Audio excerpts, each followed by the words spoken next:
L'été arrive ou l'été est là, tu es entrepreneur. Est-ce que tu arrives à te réjouir? Est-ce que tu te sens prête à en profiter à fond? Ou est-ce qu'au contraire, tu te laisses happer par les inquiétudes? Baisse d'activité, revenus qui diminuent, et aussi cette pression sur la rentrée. Est-ce que cette rentrée va être à la hauteur de tes attentes? Bonjour, je suis Vanina Grison et j'accompagne les entrepreneurs à prendre leur place. Aujourd'hui, on va avoir une discussion avec Elodie qui va se présenter dans un instant sur les défis qu'on rencontre l'été, nous les entrepreneurs. Moi, je suis Élodie Lasserre et moi, j'accompagne les entrepreneurs à, j'aime bien dire, à rayonner dans le monde. J'aime bien les aider à faire rayonner leur magie grâce à la communication et au marketing. Et effectivement, aujourd'hui, dans cette vidéo, on va on va discuter, Vanina et moi, et on va vous offrir des conseils, des stratégies pour naviguer à travers l'été, pour préparer votre rentrée de façon efficace et de façon très sereine. Donc, on va commencer par parler des défis qu'on rencontre l'été, nous, entrepreneurs. Donc, le défi, je le nommais au début, c'est que souvent notre activité baisse et diminue parce que nos clients, clientes sont en vacances. Et avec cette baisse d'activité, il y a souvent une baisse de revenus qui va avec. Donc, on a cette pression de créer de la trésorerie avant l'été pour nous préparer pour ces périodes où il y aura moins de revenus. Donc on monte, on force pour monter notre trésorerie. Et il y a aussi cette pression tout au long de l'été, là où on devrait peut-être se détendre, se relâcher, de dire, OK, il y a beaucoup en jeu pour moi en septembre. Parce qu'en septembre, quelque part, je vais à nouveau remplir les caisses. Et est-ce que ce mois de septembre va être le même que les années précédentes? Est-ce que je peux vraiment compter sur ce mois de septembre? Et moi, je sais que je l'ai vraiment vécu les premières années. Je me souviens, plus on arrivait sur le mois d'août, la mi-août, et plus la pression montait pour moi pour voir OK, est-ce que ça va être une bonne rentrée? Et ça empiétait sur le plaisir que j'avais de mes vacances au mois d'août. Donc la proposition qu'on a envie de vous faire aujourd'hui, est-ce qu'on peut transformer ce défi qu'on rencontre en opportunité? Et en travaillant sur trois axes. Le premier, c'est de le préparer, de l'anticiper. On n'arrive pas au mois de juillet, on se dit, oh mon Dieu. Donc on y pense avant, on prépare son été. Est-ce qu'on a envie de prendre du temps off aussi? Parce que c'est pas forcément une obligation. C'est un petit peu, chacune peut le choisir. Je sais que moi, avant ma vie de maman, l'été, j'avais plutôt envie de travailler et de partir au chaud en hiver. Mais si on a envie de prendre du temps off, comment on prépare ce temps off pour pouvoir en profiter au maximum? Et ça peut être aussi un temps l'été où même si on a envie de travailler, on peut faire beaucoup de travail dans les coulisses. Et c'est ce qu'on va explorer dans cette vidéo aussi. Ça peut être un bon temps pour faire un bilan à mi-parcours de l'année. OK, où j'en suis? C'était quoi les objectifs que j'avais en début d'année dans mon entreprise? Comment ça s'est passé? Est-ce qu'il y a des choses à réajuster? Ça peut être un bon temps pour avoir de la réflexion aussi stratégique sur qu'est-ce que j'ai envie de créer euh, cette fin d'année? Qu'est-ce que j'ai envie de proposer au monde? Qu'est-ce que j'ai envie de faire évoluer? Et de quelque part poser les jalons pour son restant de l'année. Et on peut aussi anticiper et préparer l'activité de la rentrée. Euh, Moi, je remarque que septembre, octobre sont souvent des mois très, très intenses. Et plus je les prépare à l'été, et plus je peux faire en sorte que ça soit une période beaucoup plus douce pour moi. Et je sais pas comment toi, tu vois les choses, Élodie, sur cette période d'été et cette capacité de transformer le défi en opportunité. Toujours transformer les défis en opportunités. Et non, moi, j'irais même un peu plus loin sur l'axe de la communication où il y a un dilemme qui, je pense, frappe tous les entrepreneurs et qui nous ont frappé, nous, toutes les deux, et qui questionne tout le monde en été, enfin, en tout cas, tous les entrepreneurs, c'est est-ce qu'en été, je continue à communiquer comme à l'année, là, sur le même rythme, ou est-ce que je fais une pause? Est-ce que j'arrête d'envoyer des mails? Est-ce que j'arrête de communiquer sur les réseaux? Avant de donner ma réponse, je voudrais juste, voilà, peut-être faire un état des lieux sur les deux options. Option 1, je coupe tout. Je dis bye, juillet, août, je communique pas, j'envoie plus de mails, j'envoie plus rien. Bénéfice numéro 1, une vraie pause, une vraie occasion de se reposer, de se ressourcer, de prendre de la hauteur, de faire le point. Et ça, c'est très bien. Le gros point noir, et je pense que tout le monde voit bien où je veux en venir, c'est qu'on va complètement sortir des radars à la fois du fameux algorithme des réseaux sociaux, qui, quand on reviendra sur les réseaux sociaux, la fleur aux dents va dire non, mais attends, t'as pas joué le jeu pendant les 2 mois d'été, je vais pas te redonner de la visibilité de façon si simple et de façon là maintenant tout de suite. Et je pense que au-delà des algorithmes, parce que moi j'aime pas travailler pour les algorithmes, très honnêtement, moi je préfère toujours travailler pour ma communauté, mais on risque aussi de sortir des radars de sa communauté. On risque de sortir de son paysage, de son esprit. Et pareil, on va pas revenir en septembre, la fleur aux dents, en disant salut, je suis là, au fait, j'ai un truc à te vendre. Ça va pas le faire non plus. Option 2, on continue sur un même rythme que pendant l'année, le rythme qu'on s'est choisi. Alors, je sais pas quel est le rythme que vous avez, 3 posts par semaine, 2 newsletters par mois, bref, vous continuez exactement le même rythme. Côté positif, vous allez profiter d'une baisse de concurrence indéniable parce qu'il y a plein de gens, effectivement, qui vont prendre du temps off. Donc, pour le coup, vous serez plus visible. Euh, Reparlons des algorithmes. Forcément, si vous avez une activité qui continue, les algorithmes vont se dire, bon, OK, elle joue le jeu, je la mets en avant. Vos concurrents, étant un peu moins présentes, vous serez plus visible. Le point négatif, effectivement, c'est que là, pour le coup, si on ne s'arrête pas, vous allez vous épuiser. Et vous allez peut-être devoir vous arrêter, mais sans l'avoir prévu. Donc, c'est peut-être pas non plus la meilleure des solutions. Et ne pas s'arrêter, je vois un autre point noir, c'est que du coup, si on a tout le temps la tête dans le guidon, si tout le temps on pédale à fond, à fond, à fond, c'est compliqué de prendre de la hauteur sur sa stratégie, sur sa communication, sur ses envies, sur ses besoins. Et je trouve ça un peu dommage aussi. Euh, donc, vous l'avez deviné, là où je veux en venir, c'est que la solution est probablement un peu au milieu des deux, entre je coupe et entre je continue à être visible. Euh, Qu'est-ce que t'en penses, Vanina, sur, sur cet entre-deux, avant de développer? Oui, moi, c'est clairement ce que j'ai observé. Moi, mes meilleurs taux d'ouverture de mes emails, c'est l'été. Et ça, j'ai trouvé ça assez surprenant parce qu'en effet, il y a moins de personnes qui envoient des emails. Et puis, les gens ont plus de temps. Je trouve que c'est ça aussi que je voulais remarquer parce que quand on est à la plage, quand on est soi-même pas au travail, tiens, j'ai le temps de lire un email. Tiens, j'ai le temps de regarder une légende d'un post. Alors d'habitude, je passe d'un post à l'autre. Donc je trouve qu'il y a aussi une capacité d'attention que j'ai remarqué qui était plus forte. Et donc c'est intéressant de rester présente. Mais comme tu dis, il faut trouver le juste milieu. Et ce juste milieu, je pense qu'il peut être dans la préparation, on le disait au début, dans la préparation et l'anticipation. Et justement, qu'est-ce qu'on peut faire avant l'été pour le préparer? Euh, Anticiper, ça veut dire quoi? C'est déjà se définir une stratégie qui va être alignée pour l'été. Qu'est-ce que je veux dire alignée? Ça veut dire que c'est trouver son propre juste milieu. Quand on lui dit parler de communication, il y a cet extrême, cet extrême. Ok, c'est quoi qui est juste pour moi? Donc aujourd'hui, on va pas vous proposer avec Elodie voilà, c'est ça qu'il faut faire. Non. Non. Il faut vraiment ressentir. Comme je disais, moi, dans ma vingtaine, l'été, j'avais aucune envie d'être en pause. Euh, Maintenant, c'est différent. Maintenant que j'ai mes enfants, j'ai envie de profiter du temps que j'ai avec eux. Est-ce que vous avez envie de vous reposer? Est-ce que vous avez envie d'être active? Et la réponse, elle va être différente pour chacune. Mais ce qui est important, en tout cas, c'est d'avoir un plan pour l'été. Et avoir un plan pour l'été, ça veut dire que dès le printemps, dès l'arrivée du printemps, on sait ce qu'on va vouloir faire de son été. Peut-être même avant, dès le début de l'année. Fait, ok, cet été, j'ai envie d'être complètement off 2 semaines. J'ai envie de faire ci, j'ai envie de faire ça. Tiens, j'ai envie de tester d'être active cet été, de proposer des choses.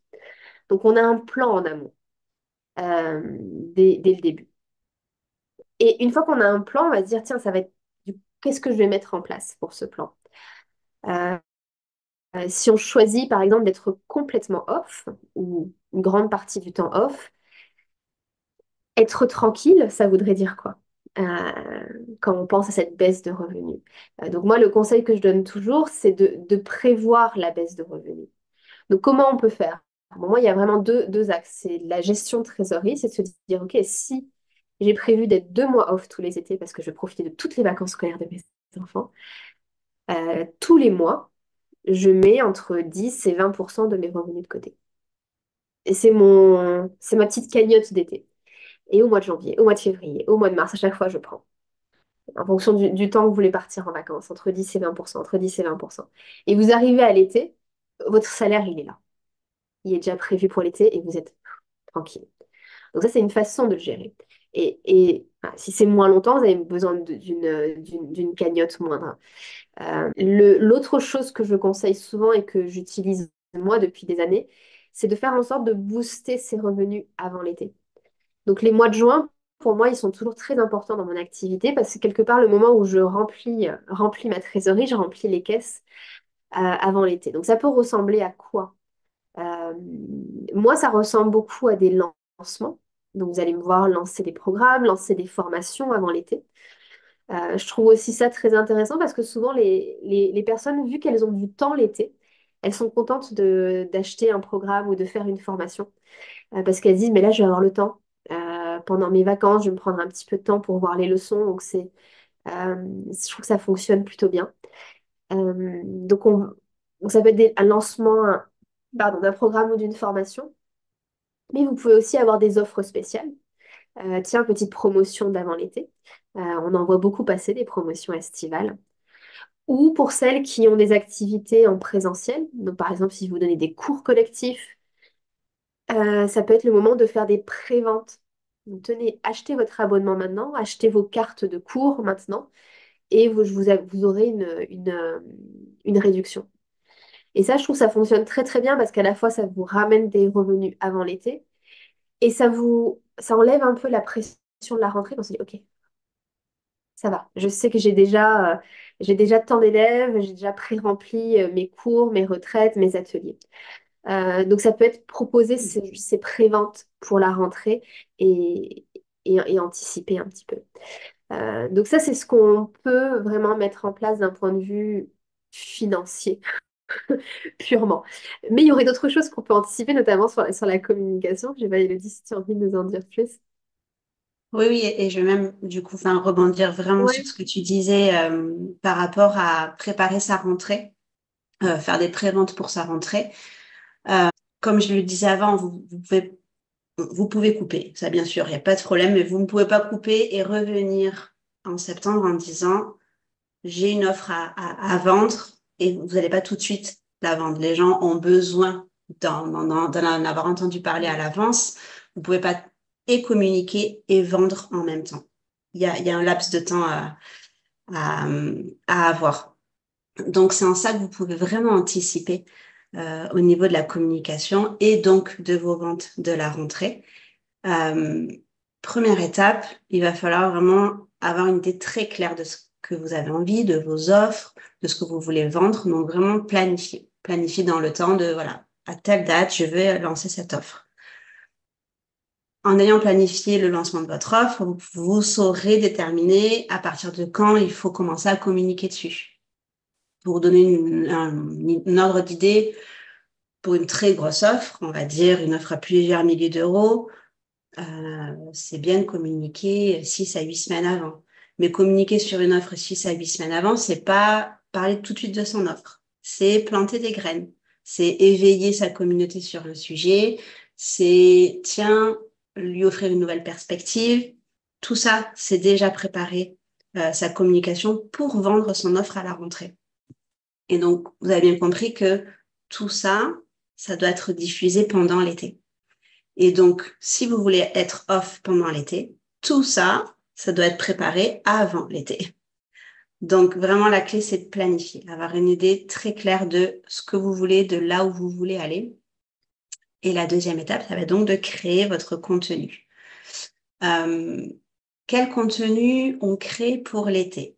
Comme le disait Vanina, l'été, les gens sont quand même pas mal disposés. En tout cas, ils sont plutôt disponibles. Sur la plage, pendant la sieste des enfants. Ils ont quand même un volume temps qui est différent. Mais ça reste quand même l'été. Donc, c'est-à-dire que l'été, on n'a pas envie de se prendre la tête. On a envie de quelque chose de quand même assez facilement accessible, et pourquoi pas de fun, et pourquoi pas de rigolo, et pourquoi pas de léger. Quand je dis léger et fun, ça ne veut pas dire que derrière, on n'a pas du contenu quand même qui a de la consistance, hein. Mais ça peut être à travers des musiques sympas, ça peut être à travers des formats courts. Les réseaux aiment les formats courts tout au long de l'année. Ça, c'est une constante, mais en été, peut-être encore un petit peu plus. Donc, qu'est-ce que vous pouvez préparer comme contenu avant votre été pour être diffusé tout au long de l'été? Ça peut être donc du contenu, comme je disais, un peu fun. Ça peut être des conseils très pratiques, mais quand je dis très pratique, c'est un bénéfice très concret et très immédiat qui va changer le quotidien de la personne tout de suite. Par exemple, je ne sais pas si vous êtes prof de yoga, ça peut être deux, trois postures pour lutter contre la chaleur en été, par exemple, ou pour mieux dormir. Ça va être quelque chose que la personne peut essayer tout de suite et qui va lui changer vraiment significativement tout de suite son quotidien. L'été, vous pouvez aussi partager vos coulisses. Donc ça, vous pouvez le préparer. Encore une fois, je me situe là, moi je suis en mai-juin là quand je vous parle, hein. Je prépare ce qui va être diffusé en juillet-août. Donc vous pouvez filmer en avance vos coulisses, montrer la manière dont vous travaillez et le diffuser pendant l'été. L'été, c'est aussi un moment où on lit. On a tous du temps plus pour lire l'été. Donc, partagez vos ressources, les livres qui ont vraiment changé votre parcours, les livres qui vous ont vraiment impacté. Euh, ça va vraiment intéresser votre communauté parce que du coup, ça lui fera des idées lecture pour l'été.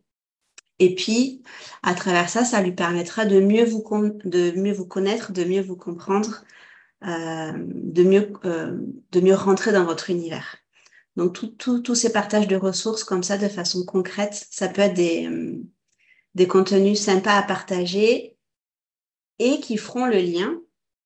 J'ai toujours ça en fin de course. J'ai toujours mon offre que je vais vendre en septembre et ça va faire le lien. Si je partage ces ressources-là, c'est parce que ça va faire rentrer les gens dans cet univers-là, dans cette partie de mon univers. Et quand je lui proposerai mon offre en septembre, en octobre, ben, elle saura déjà de quoi je lui parle. Ça ne sera pas quelque chose de nouveau, ça ne sera pas quelque chose d'inconnu. Quand tu dis qu'on peut le préparer, c'est-à-dire qu'on peut en effet le Ah oui, filmer, voilà, le filmer, l'écrire et le c'est ça. programmer. Je savais que j'avais oublié quelque chose. On peut le filmer, on peut l'écrire et on peut le programmer. C'est ça qui... et ça, alors je vais pas faire la pub, il y a plein d'outils qui existent sur Internet, des gratuits, des payants, mais programmez vos contenus. Euh, vous l'avez planifié, vous l'avez créé, donc écrit, filmé, rédigé, tout. Et après, programmez-les. Vous savez que tel jour, telle heure, tout va sortir. Et comme ça, vous avez vraiment ça. Si vous êtes en off, votre plateforme, elle continue à vivre. Du coup, on arrive à pendant l'été. Qu'est-ce qu'on fait pendant l'été? Déjà, c'est de prendre du vrai temps off si on avait prévu d'en prendre. Et ça, c'est ô combien difficile. Bon, de mon point de vue. Moi, combien de fois je me suis dit, bon, il y aura 2 semaines où je vais être complètement off. Et en fait, j'étais toujours en train de grappillonner 1 heure de travail par-ci pendant la sieste des enfants, 1 heure de travail par-là. Euh, et et c'est vraiment de se dire, si j'ai prévu d'être off, il faut que je fasse en sorte d'être vraiment, vraiment off. Euh, et pas de se laisser encore grappillonner. Qu'est-ce qu'on peut faire pendant? On l'a pas évoqué jusque-là, mais on peut vraiment aussi proposer un programme pendant l'été. Moi, je ne l'ai jamais fait personnellement, parce que mon envie, c'est d'être avec mes enfants. Et je pense aussi que je ne l'ai jamais fait parce que euh, j'arrive à l'été, moi, je suis fatiguée. Donc, il y a peut-être des choses qu'il faudrait que je fasse avant l'été pour, pour avoir un rythme plus lent qui me donne cette énergie, cet élan pour faire quelque chose l'été. Mais il y a des personnes qui proposent des choses l'été. Moi, j'ai déjà été coachée. J'ai déjà fait un coaching d'été. Et c'était vraiment que le mois de juillet, août. Et j'ai trouvé ça très agréable d'être accompagnée comme ça. Il y avait beaucoup de distanciel, il y avait quelques appels. Mais comme disait Elodie tout à l'heure, une offre d'été, c'est pas un copier-coller de ce qu'on fait le restant de l'année. Il faut vraiment se mettre dans le cadre et dans le contexte euh, estival. Donc le format, il doit être léger, hein. Il ne s'agit pas de faire 2 heures de live par semaine. Le format, il doit être léger, il doit être fun, il doit être compatible avec un temps estival. Mais il y a beaucoup de personnes qui proposent et qui ont du succès avec ça, puis qui s'éclatent aussi à le proposer sur un format un peu différent de ce qu'ils font l'année. Donc ça peut être une option. Euh, L'option des promotions estivales, comme on disait tout à l'heure, sur des programmes qui sont préenregistrés, par exemple, ou des promotions estivales de pré-vente pour la rentrée. Euh, et j'en parlais tout à l'heure, il y a ce travail dans les coulisses. Et on va prendre un petit peu plus de temps pour parler de ça, ce travail dans les coulisses. Moi, je trouve que l'été, c'est un super moment parce qu'on est un petit peu en retrait. Souvent, on est ailleurs, on n'est pas dans notre environnement habituel. Le rythme est différent. C'est vraiment un très bon moment pour faire un pas de côté dans son activité et se dire, OK, qu'est-ce que j'ai mis en place ces 6 premiers mois de l'année? Qu'est-ce que je peux célébrer? Parce que c'est important de se célébrer. Qu'est-ce qui a super bien marché? Qu'est-ce que j'ai super bien réussi à faire? Et je suis tellement contente. Et je parle, c'est pas tant les résultats, mais c'est aussi, oh, je suis tellement contente. Moi, ce premier semestre, je suis tellement contente de m'être foutu la paix, par exemple. Voilà, ça, c'est ma célébration. Je me suis foutu la paix. Et ça, c'est énorme pour moi. Donc, qu'est-ce qu'on peut célébrer sur ce parcours un peu, ce bilan à mi-parcours? Et qu'est-ce qu'on a envie d'ajuster? Ok, ça n'a pas marché. Qu'est-ce que je peux faire? Tiens, j'ai envie de tester quelque chose de différent. Et on va programmer son restant de l'année. Moi, je conseille jamais de programmer toute l'année en janvier. Se dire, OK, jusqu'à décembre, voilà ce que je vais faire. Euh, Moi, je dis toujours, on va mettre un peu des grands jalons dans l'année et on programme précisément au trimestre. Et donc, l'été, ça peut être le bon moment de programmer votre septembre-décembre, un petit peu plus qu'un trimestre. Dis, OK, qu'est-ce que je vais faire? Je m'organise, je planifie, je vais créer mon contenu de communication, j'ai ma période de vente, etc., etc. Et donc, on programme. Et on a cette vision stratégique aussi. On prend du temps sur sa vision stratégique. C'est pour ça qu'en tant qu'entrepreneur, ça peut être intéressant de se faire accompagner pendant cette période-là, pour pouvoir faire ce bilan, cette vision stratégique et réfléchir sur votre entreprise. Donc, c'est un pas de recul. Ça peut être un bon moment aussi pour travailler sur les projets que vous avez un peu laissés de côté. Vous savez, cette partie de la to-do list qu'on ne fait que décaler dans le temps, semaine après semaine, mois après mois. Je sais pas si est-ce que tu en as un, Elodie? On a tous un, ou deux, ou trois. Est-ce que, est-ce que tu as envie de nous partager ton projet qui traîne, que tu Mon vas... projet qui traîne, euh, mon projet qui traîne, ça serait remettre à jour mes landing pages, mon site web, enfin voilà, mes présentations. C'est ce que je disais avant. On a la tête dans le guidon, on fait des offres, on communique, on a des rendez-vous clientes, on est super contente. Et si on prend jamais cette hauteur, ben un peu, voilà, toutes les structures comme ça de notre entreprise, tout ce qui nous permet finalement de communiquer pour nous, ben on prend jamais le temps de le faire. Donc, moi, je suis d'accord avec toi, ce pas de côté en été, et après, on pourrait même en faire d'autres dans l'année, mais l'été, c'est quand même un temps sympa pour le faire, mais ce pas de côté, pour moi, il est très, très important à faire. C'est un peu, moi, j'aime bien prendre l'image de, voilà, si je fais jamais de silence, je peux pas écouter ce que me souffle ma voix intérieure. Si je fais tout le temps du bruit, si je crée tout le temps du bruit, du mouvement, ben, je peux jamais me poser, et puis ma voix intérieure, je l'entends jamais. Donc vraiment, ce temps off en été, euh, pour moi, il est important de le prendre. C'est marrant que tu dis site web. Moi, c'est toujours le moment l'été où je mets à jour mon site web, où je crée un site web ou sur la partie qui glisse à l'été. Et ou quand il faut écrire aussi, des choses un petit peu plus longues. Donc oui, en effet, écrire le concept d'un nouveau programme, une nouvelle formation, écrire une nouvelle bio pour son site internet, une proposition de livre, mais cette écriture qui demande des longs temps, un peu au calme, je trouve que c'est des bons moments. Euh, et l'idée, c'est de se dire, tiens, qu'est-ce que je peux faire maintenant? Parce que je sais que quand je vais rentrer dans le tunnel de la fin de l'année, donc pour celles qui sont mamans, on sait ce que c'est le mois de septembre. Après, il y a novembre-décembre où on arrive sur les fêtes de fin d'année. Donc je trouve que cette fin d'année, elle va vite. Et tous les projets qui nous demandent d'être posés, ça peut être des super moments en été. En plus, en été, on est créative, Mm. beaucoup plus. Donc créer dans la légèreté, le fun, c'est super. Et comme je le disais, on prépare et on anticipe la rentrée. Moi, c'est vraiment ma stratégie pour cette année, pour éviter le gros coup de fatigue que je ressens souvent à la mi-fin octobre. Je ne sais pas si certains d'entre vous ont ça aussi. Je me dis, OK, qu'est-ce que je peux faire pour être moins à fond en septembre-octobre? Donc, quels sont ce que je peux filmer cet été, ce que je peux écrire en avance cet été? Qu'est-ce que je peux faire cet été pour que quand j'arrive en septembre, je fais, wow, OK, j'ai déjà une bonne fondation et j'ai pas besoin de repartir aussi fort.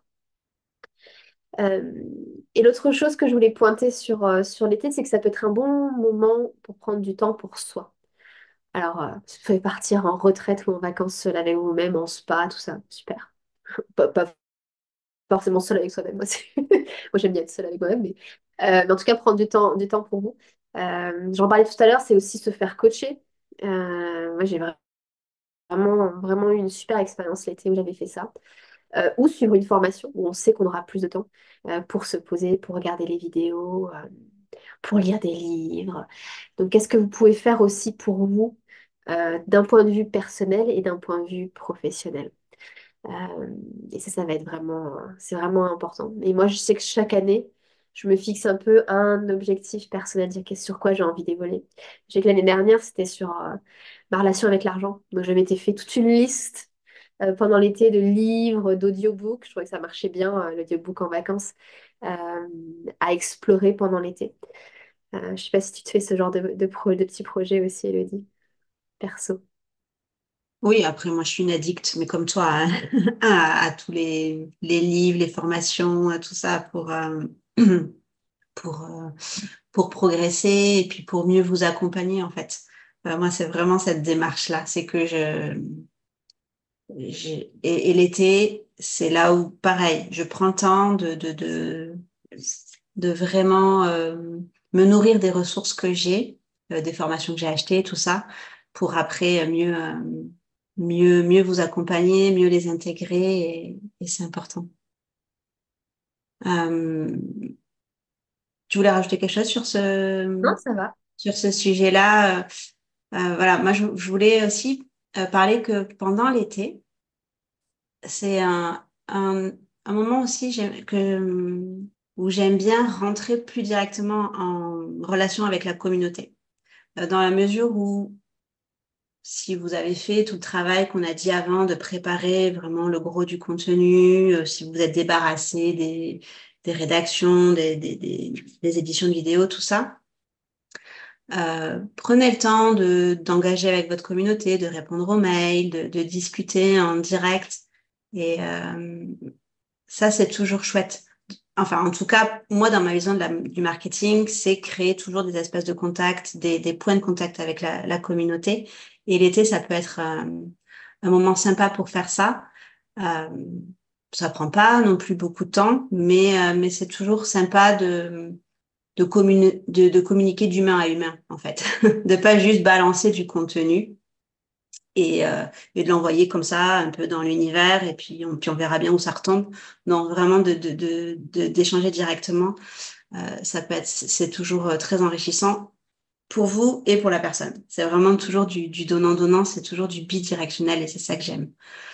L'été, ça peut être aussi un moment de partage, on l'a dit plein de fois, c'est le moment du léger, du fun.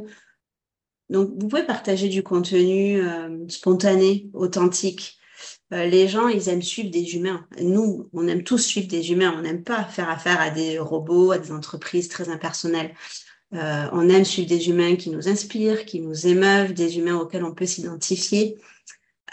Et c'est comme ça. Et ça aussi, c'est travailler à la vente future de vos offres à la rentrée. C'est parce qu'en partageant ce contenu comme ça, c'est ainsi que la confiance va se développer avec votre communauté. Et sans la confiance, vous n'aurez pas de vente derrière. La confiance, c'est vraiment un point clé.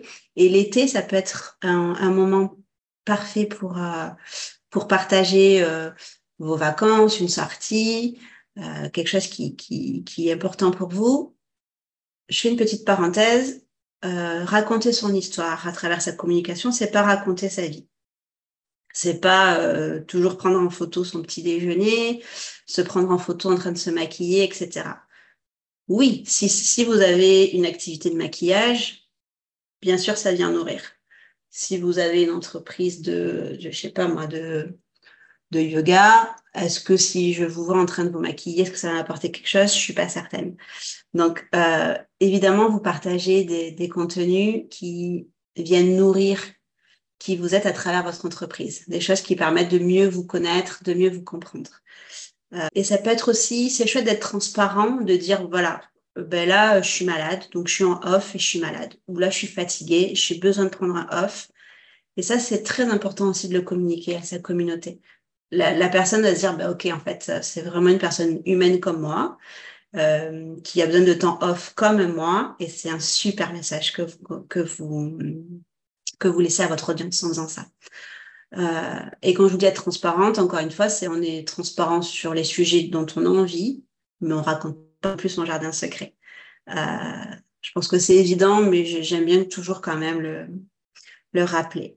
Et si vous avez envie en été voilà, comme le disait Vanina, en été, et moi la première, on est très créative, les idées viennent. Les idées viennent pourquoi? Parce que vous avez fait ce temps de silence et ce temps de off, donc les idées vont naturellement venir. Et l'été, ben, si on est en vacances, si on est dans des lieux un peu chouettes, hors de son quotidien, hors de son lieu de vie, ça peut être l'occasion de faire des images, des jolies photos, des jolies vidéos, des petites vidéos très courtes qu'on appelle des b-rolls. Vous remplissez votre téléphone, votre disque dur de jolies images, et ça vous fait comme ça un réservoir pour toute l'année à réemployer. Donc ça peut être aussi une occasion pour celles qui ont vraiment envie de bosser, enfin de bosser de façon différente. Ça peut être aussi une manière sympa de créer du contenu et encore une fois à long terme. Euh, mais je sais que Vanina, par exemple, toi, tu fais des jolies photos, des jolies vidéos quand tu pars en vacances. Surtout que tu pars en vacances dans des lieux super chouettes. J'ai la chance d'avoir la famille au Pays Basque et en Corse. Moi j'en fais, mais c'est pas forcément ce que je réutilise toute l'année parce que remettre une photo On est d'accord. On va du pas soleil à mettre la plage une... en hiver, donc c'est voilà. Faut regarder ce que vous pouvez faire et c'est de prendre des photos ou des vidéos que vous savez que vous pouvez réemployer parce qu'il y a il y a du soleil et j'ai de la verdure derrière moi. Ok, ça je vais pouvoir le réutiliser.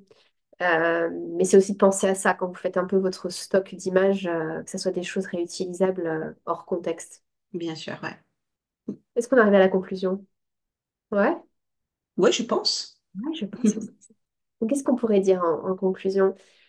Pour moi, ce qui est important, c'est que c'est votre été, c'est votre choix. Euh, et et il n'y a pas d'injonction sur ce qu'on devrait faire l'été. Est-ce qu'on devrait être 100% off? Non, si vous n'avez pas envie de l'être. Est-ce qu'on doit travailler parce qu'il faut absolument préparer, qu'il faut rester présente et nanana? Non. Non plus. C'est vraiment votre choix. Qu'est-ce que vous avez envie de faire? Moi, je sais que j'ai pas envie d'être 2 mois off parce que je l'aime mon entreprise, j'aime mon activité et que j'ai pas envie d'être séparée d'elle pendant 2 mois. Tout comme j'ai pas envie d'être séparée de mes enfants pendant 2 mois.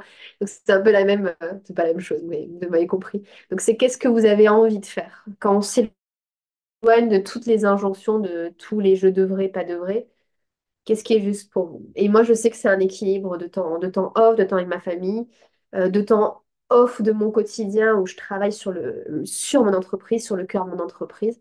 Euh, et c'est vrai aujourd'hui, ce sera peut-être pas vrai l'été prochain, ce sera peut-être pas vrai l'été suivant. Mais c'est vraiment votre choix.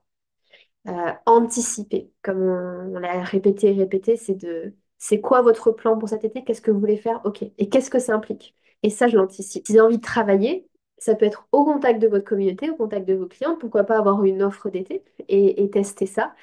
Et ça peut être aussi créer de la magie dans les coulisses de votre entreprise, avec tous les exemples qu'on vous a transmis.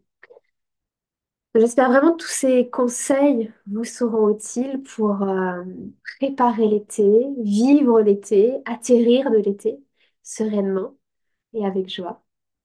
Oui, la chose je pense qu'on veut que vous reteniez, c'est que l'essentiel, c'est faites ce qui vous nourrit, vous. La vérité, c'est qu'il n'y en a pas. En tout cas, c'est la seule vérité qui compte, c'est la vôtre.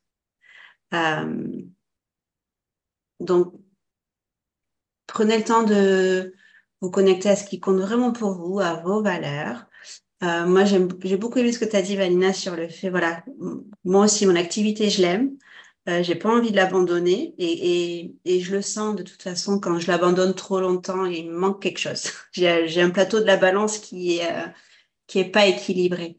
Donc, ça fait partie, voilà, ça me nourrit. Travailler pour mon entreprise me nourrit. Mais comme toi, aller à la plage avec mes enfants, ça me nourrit. Lire un livre dans un transat dans mon jardin, ça me nourrit. Donc, s'il y a un mot à trouver, c'est équilibre. Tout ce qu'on vous souhaite, c'est de trouver le vôtre et d'être douce avec vous quand vous trouvez le vôtre. Ne vous obligez pas à des choses. La clé, c'est vraiment de vous connecter à vous, à votre cœur et écouter vos besoins et ajuster et tester. Et si vous faites quelque chose et que vous vous rendez compte que ça va pas du tout, ben c'est OK, vous revenez en arrière et puis ou même pas en arrière, vous changez de chemin et puis c'est OK, ajuster.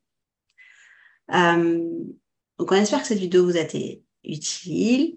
N'hésitez pas à la regarder, à la re-re-regarder, euh, à nous poser des questions sous la vidéo si vous avez besoin de précision ou si vous avez envie d'aller plus loin sur certains points.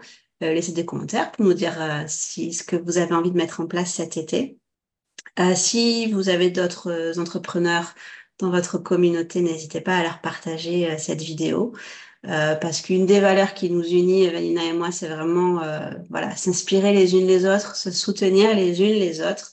Ça, c'est quelque chose qui est très important pour nous et c'est quelque chose qu'on s'emploie à faire vivre à travers un programme qu'on a toutes les deux qui s'appelle l'Envolée et qu'on vous invite à découvrir si le cœur vous en dit. L'Envolée, en deux mots, c'est simplement un groupe d'entrepreneureux, toutes plus inspirantes les unes que les autres.